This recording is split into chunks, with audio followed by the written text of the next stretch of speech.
Minutos y continuamos acompañándole esta jornada de día martes aquí por las pantallas de TVR y Yanka. Sabemos también que mucha gente siempre está en sintonía y también quieren tips para sobrellevar mejor su vida diaria en cuanto a salud mental. Así es, específicamente vamos a hablar para los adultos mayores que pueden estar viendo a esta hora de la mañana tu conexión matinal, que aprovechaba de mandarle un saludo gigante. Vamos a hablar sobre la psicología en adultos mayores y para eso tenemos una conexión con la psicóloga María José Galvez de la Clínica Universidad de los Andes, que le damos la bienvenida. Ya está conectada con nosotros vía Zoom. Muy buenos días. Gracias por esta conexión. ¿Cómo estás? Muy bien, muchas gracias por la invitación. Buenos días a todas las personas mayores que nos están escuchando, a todos los que ustedes sabían que 1 de cada 3 hogares tiene una persona mayor, así que muchas personas que están viendo el matinal van a tener a alguien, esa presencia en su casa. Claro que sí, María José, y también sabemos que, bueno, a lo largo de los años evidentemente quizás nos vamos a tener las mismas capacidades de poder resolver mentalmente algunos procesos, ¿cierto? En cuanto a eso, ¿cómo uno pudiese darse cuenta que necesita quizás ayuda, que necesita conversar de cierta forma y contar con una gran red de apoyo en un momento quizás que puede ser algo sensible para las personas mayores? Acá hay dos cosas que son bien importantes. No es normal sentirse triste siendo una persona mayor. Si es que alguien se siente triste la mayor parte del día, todos los días, sin tener un episodio que esté ocurriendo recién, como por ejemplo me peleé ayer con alguien de la familia. Claro. Si es que hay presencia, por ejemplo, de problemas para dormir, si las preocupaciones no me dejan dormir, si me despierto en la mitad de la noche pensando en mis problemas, por ejemplo. O si mis problemas de memoria me llevan a estar desorientado, a estar muy repetitivo, a no recordar las conversaciones, esas ya son señales de alerta para empezar a consultar.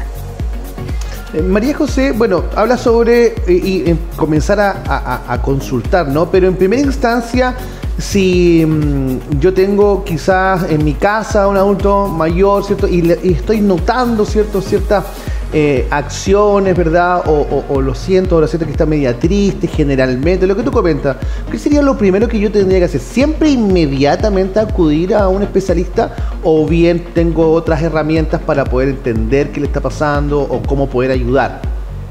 No necesariamente, porque, a ver, en la familia siempre aparecen los recursos para poder escuchar qué es lo que está pasando a la persona mayor, qué es lo que está viviendo. Y las personas mayores en general son resilientes porque han salido adelante. Cuando digo resilientes, que son capaces de salir adelante de sus propios problemas. Ellos en el pasado han generado recursos personales.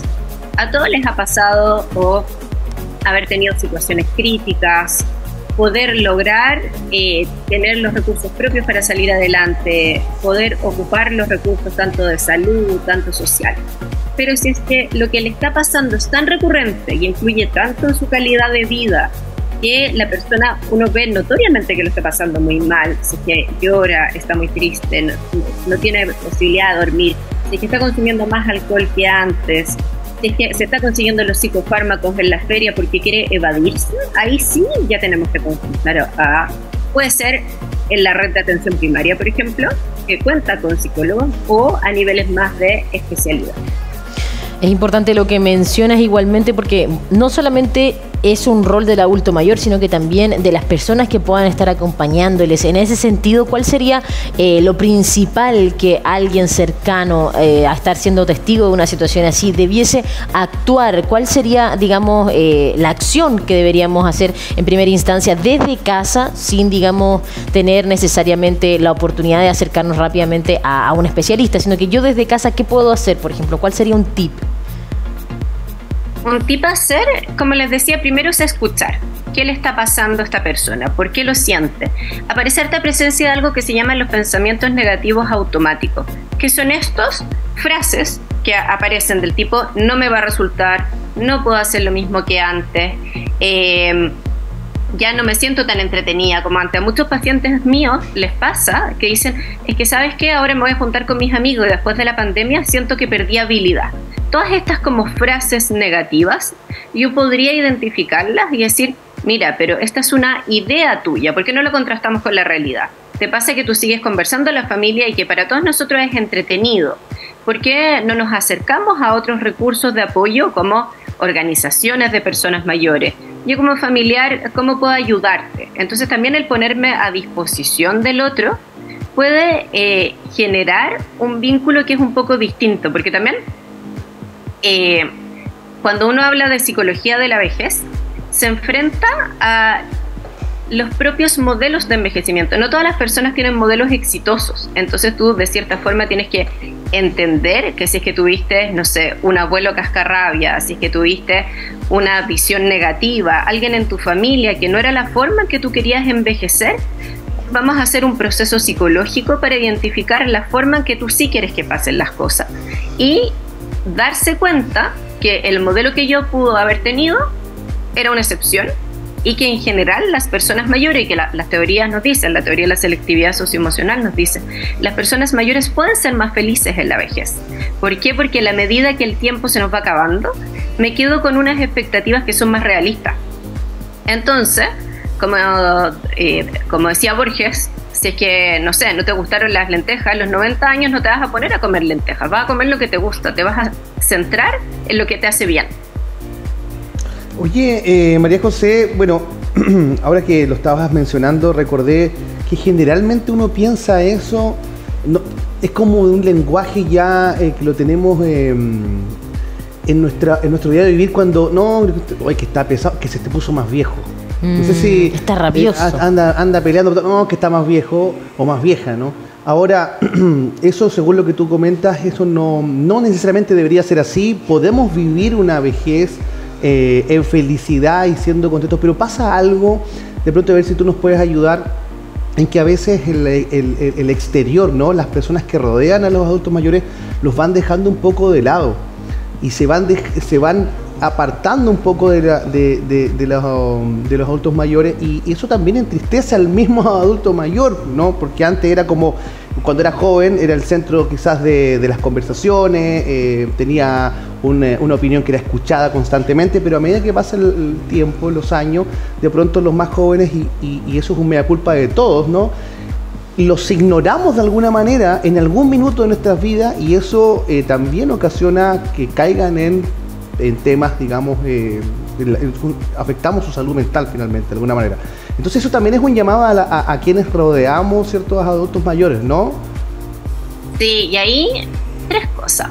Uno, que no sé si ustedes, pero yo por lo menos soy de esta generación sándwich, que uno de cierta forma se hace cargo de sus papás y también de sus hijos, ¿ya?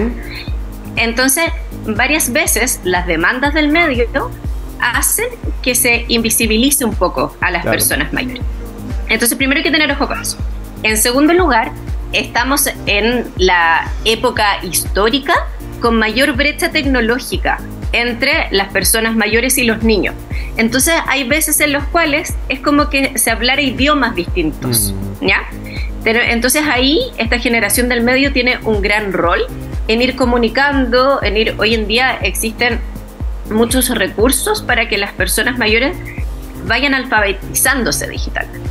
Y lo tercero, que es un tema mucho más crítico, es que aparece algo que se llama varias veces el duelo ambiguo, que es cuando las personas empiezan a perder capacidad. A mí esto como familiar me va generando una angustia que me voy desvinculando del otro, ¿ya? Yo esto lo veo mucho con los cuidadores de pacientes con Alzheimer, por ejemplo. Cuando de cierta forma su familiar se ve igual físicamente, pero psicológicamente va desapareciendo, entonces yo me desvinculo.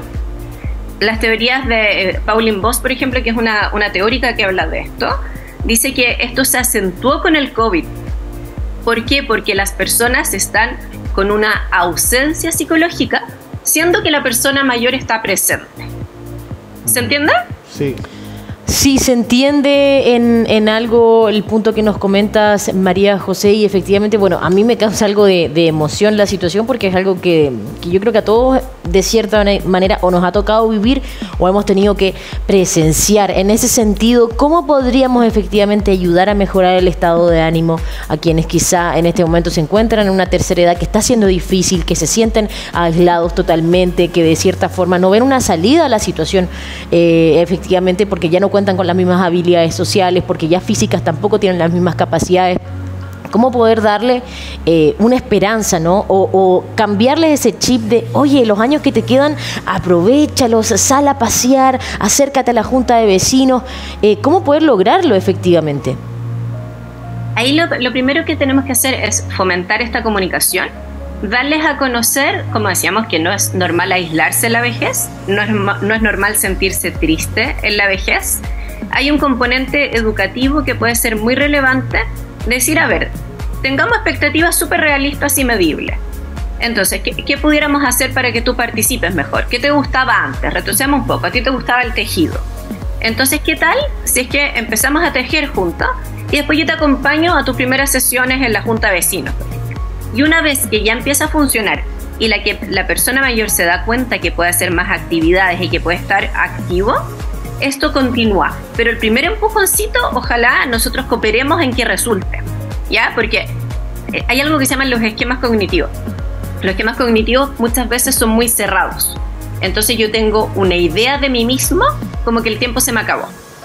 Entonces, en la medida que yo meto la patita de la realidad, del tiempo no se te acabó y puedes disfrutarlo, voy cooperando a que esto ocurra. Tenemos hartos programas gubernamentales, hartos programas municipales que fomentan la participación. Entonces también en la medida que yo estoy informada de los recursos que hay disponibles, puedo ir cooperando en que esto ocurra. Y María José, ¿y qué factores ayudan a los adultos mayores a tener una mejor salud mental? ¿Son factores externos necesariamente? No, mira, y te va a sorprender lo que te voy a decir. ¿Sabes cuál es el top one? ¿Cuál? Adivina, pues tírate, adivina. O sea, yo creí que eran factores externos, que nosotros ayudemos estemos presentes ahí con los adultos mayores. Como para ayudar, digamos, a su salud mental, que ellos se sientan acompañados. No. O sea, obviamente influye, pero ¿sabes lo que está teniendo más evidencia? El ejercicio físico. El ejercicio físico es lo que está teniendo más evidencia sobre la salud mental, tanto desde la prevención de problemas de memoria como desde el punto de vista anímico. El ejercicio físico de moderada intensidad 2 o 3 veces a la semana, ojalá en compañía. Está eso por un lado. Lo segundo, y que nos dice todas las guías, es actividades con significado. Nosotros estamos en la década del envejecimiento saludable de las Naciones Unidas. La Organización Mundial de la Salud dice, nosotros queremos mantener saludable a las personas mayores. ¿Pero para qué? Para que hagan lo que a ellos les gusta. Entonces, la medida que se encuentran actividades con significado, el voluntariado, el cooperar con otros, el ser un legado para mi familia, son actividades que van a potenciar estas ganas de vivir en las personas mayores. Entonces, ejercicio, actividades con significado. Alimentación también, muy relevante. Los vínculos al interior de las familias y siempre tener proyectos. A nosotros nos debiera llamar la atención cuando una persona mayor no tiene proyecto. El proyecto puede ser chiquitito, que yo quiero aprender a hacer una receta de cocina, que yo quiero plantar, qué sé yo, porque se me secaron unas plantas en el jardín. Si es que yo sigo teniendo proyectos, voy a ir acercándome a este envejecimiento más activo y a estar más alegre. Qué hermoso lo que mencionas, algo que quizás también me gustaría saber de una opinión experta y algo que utilizaba cada vez que iba a ver a mis abuelitos, es preguntarles qué música a ellos les gustaba escuchar en su época dorada. Y pasaba algo súper particular porque quizás en su diario vivir no se sentían con tanta energía, pero cuando sonaba alguna canción que era importante para ellos, inmediatamente era como si cambiaran su chip. Estamos viendo imágenes igualmente que digamos, tienen relación a la música, el efecto que tienen no solamente en pacientes con Alzheimer, sino que a cualquier persona que esté, digamos, perteneciendo al rubro con mayor experiencia. En ese sentido, ¿cómo lo ves tú en tu opinión experta, María José? ¿Efectivamente la música tiene un aporte desde ese lugar? Sí, y tiene harta evidencia, porque las ondas cerebrales que se van activando se relacionan con estas memorias de alegría, llegan como a nivel cerebral directamente hacia esta emocionalidad. Entonces, la música que les gusta, los ritmos, se ha visto que incluso aprender a tocar instrumentos musicales va aumentando mi reserva cognitiva. Y también la música, junto al baile, la psicomotricidad, son actividades que uno puede ir potenciando. Hay un documental muy bonito, incluso con personas con enfermedad de Alzheimer y otras demencias, cómo la música generaba una emoción positiva y el revivir ciertos momentos.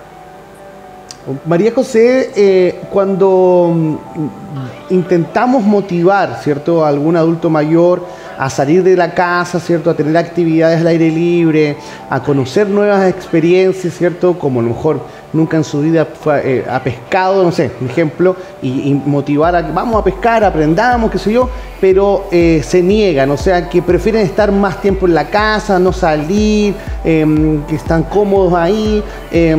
Ahí, chuta, uno dice, pucha, ¿lo obligo? Claro. O lo dejo ahí tranquilo porque finalmente ahí está contento. ¿Cuál sería un poco la motivación cuál sería como un poco lo que debemos tener, ¿cierto?, para motivar o no a salir al aire libre, a hacer ejercicio, como tú dices, a escuchar música? El partir de poquitito, porque tenemos que pensar que producto de la pandemia se fue volviendo cada vez más habitual estar en la casa. Incluso salió la 7ª encuesta nacional de calidad de vida en la vejez, que salió el jueves, ¿ya? Y que nos dice que las personas mayores ahora están menos dispuestas a salir de las casas que antes. ¿Por qué? Factores como la delincuencia, claro. Factores como que se acostumbraron a estar mucho más en la casa. Entonces, en relación a tu pregunta, la idea es que sea algo de a poquitito. Oye, ¿me acompañas a que salgamos a actividades que sean cerca por un tiempo? Y después, cuando vuelve la persona, el feedback. ¿Qué te pareció? ¿Te gustó esta salida? ¿Te gustaría otra? Perdón, porque si es que yo salgo así de todo o nada y me voy al tiro a una actividad que es muy extrema, me van a decir que no. Claro. Pero estas salidas tienen que ser de a poco. Bien, ¿ah? Perfecto, María José. Bueno, agradecerte el tiempo, ¿cierto?, de entregarnos esta valiosa información aquí en tu Conexión Matinal. Esperamos tenerte una próxima vez. Muchas gracias por la invitación. Saludos a todos sus televidentes. Gracias, María José Galvez, psicóloga de la Clínica Universidad de Lausanne, estuvo con nosotros conversando sobre la salud mental en adultos mayores, un tema que lo dejamos aquí sobre la mesa para que usted en sus casas también lo pueda conversar con sus hijos, con sus nietos quizás, con sus padres. Es un tema que es muy necesario conversarlo en los hogares y lo quisimos tener también aquí en nuestro matinal. Vamos a hacer una pequeña pausa, Cata, muy cortita, muy chiquitita. De regreso seguimos con mucho más. Ya viene nuestro bloque informativo con Karim Bujatla y mucho, pero mucho más. No se separe del 14.1.